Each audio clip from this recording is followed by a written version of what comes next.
What's up, guys? Nitty Gritty Maths here, and today, as you can see from the board, we are learning some antiderivatives. If you did want to learn about antiderivatives, you are in luck. And today, we're going to start off just explaining why we do antiderivatives, because in the first semester of calculus, we do learn what a derivative is. So we denote that by dy dx, a derivative.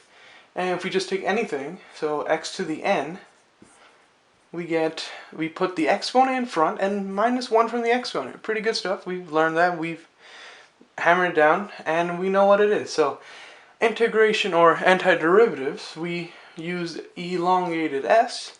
We can take the same x to the n, and what we do in this one is take the exponent and add 1 to it and divide by the exponent, the new exponent. And the reason why we do this is because if we take the derivative of this, we're going to go straight back to the integrand. The integrand is this part right here. On this part, that's the integrand. This is the integral, and that's just your answer. I mean, it doesn't get more simple than that. So if you just memorize this, just add 1 to the exponent and divide by the exponent you get afterwards, you're pretty set for simple antiderivative. So we'll start off with a simple one. Alright, so we'll do find the most general antiderivative, because they can also give you a point where you can solve for the constant, which I'll show you in a second. So we'll do x squared plus, let's say, 5, and this whole thing we're going to dx. So the reason why we write this is because we're taking respect to x. And you can use any variable you want, but they have to be the same. It's called a silent variable of integration. And we can put this y here, z, anything you want you can use, but they have to be the same. That's why we're allowed to do this. And you can pause it right now, you can do it by yourself, then check with me in a second, or let's go straight into it. So what we're going to do here, add 1 to the exponent, 2 plus 1, divide by the same exponent, 2 plus 1, plus this is 5x to the 0. Since x to the 0 is 1, we can write that. We can write 5x to 0 plus 1 divided by 0 plus 1, and we have to always add a constant at the end, since we're going to find the derivative of this to get this back. So we're going to get x cubed divided by 3 plus, alright, I'll just write it on the side or right here. I'll say the answer right here is x cubed divided by 3 plus 5x. The bottom will be 1, so we don't have to really write that, plus c. So this is our answer. And we can check by finding the derivative of that. So if we find the derivative of that, you can pause it if you want for the work, or I'll write this. The work for this, if we want to go back and find this part, we will get, find the derivative of that, the answer we get.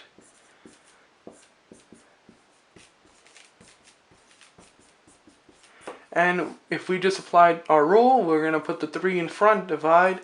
So we're going to get 3x to the second divided by 3 plus, and we know we put the 1 in front, and the constant derivative of a constant 0, the 3's cancel out, and we get x to the second plus 5, which is our original integrand. So that's why we find antiderivatives and derivatives. We can go back and forth.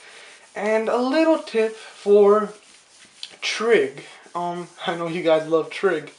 Well, for trig, what we do is we just memorize this table, and you'll be set. So sine x, cosine x, neg sine x, and neg cosine x. The way this works is if you go from here to here, anything on the left hand side, you're going down, and this side you're going up.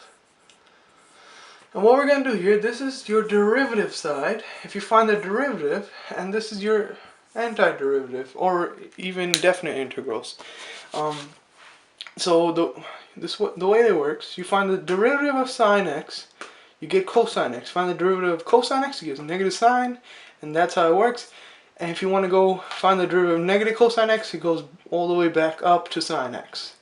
The antiderivative of negative cosine x is negative sine x, and it just goes all the way up. Memorize this table. The antiderivative of sine x is negative cosine x.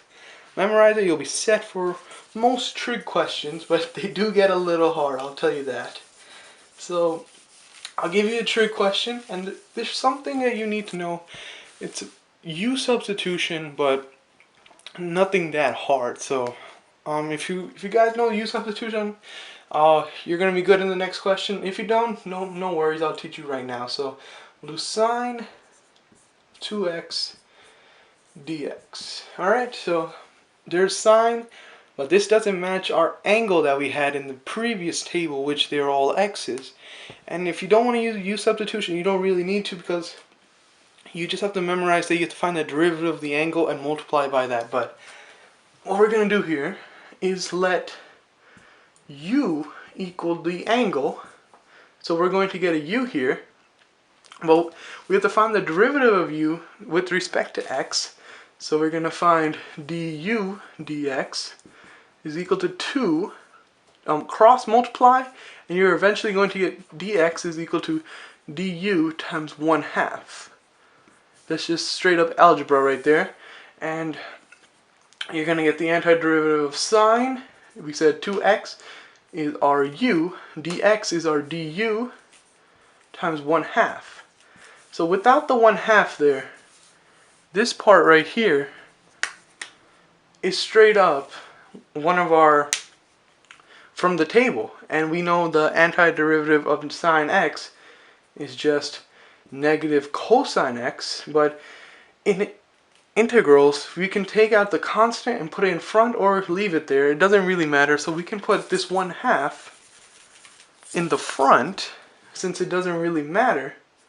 And we can put the 1/2, and then the antiderivative of sine x is negative cosine x, or u in this case, plus c. And we have to just take the u that we used here and plug it back in, and we will get negative 1/2 cosine 2x plus c. And that's the most general antiderivative. And that is the end of this antiderivative video. If you guys need any more help, tell me down in the comments what you need help with. I might make a final review for Calc 1, all the topics that you might have learned. Review for you guys, but this is antiderivatives. Leave any questions down below, comments or questions. I'll answer them. But as always, nitty gritty out.